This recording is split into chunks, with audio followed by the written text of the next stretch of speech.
initially, when this took place in March, okay, the very beginning of this is when I was with the National League of Cities.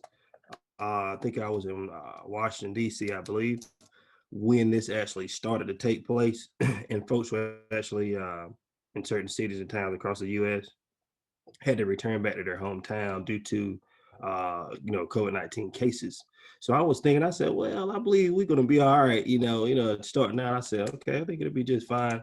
But then I kept hearing more and more about it. So by the end of the conference, when I get back, yeah, it just went from 0 to 100 real fast, real quick.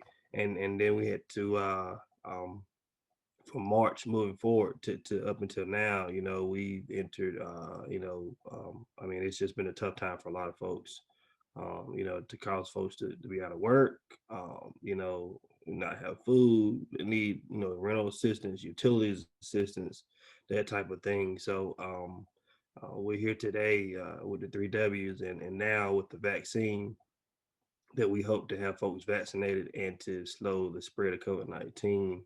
Um, so uh, it had an impact on not just the communities, but or cities and towns, but the livelihood of those that live there. So even more so in our immediate focus and goal, and that's a lot of mayors from across the state or the U.S. is to focus on the needs and the resources available for individuals in our community.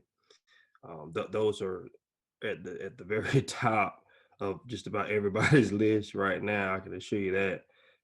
There's a lot of other things going on as well. When you start, talking about infrastructure and where are we as a city moving forward, what we look like, what are we gonna have? I mean, what's gonna start, stop, when it's gonna be available, that type of thing. So, yeah, we've been in a very tough spot, but we're resilient and we're more resilient than we've ever been.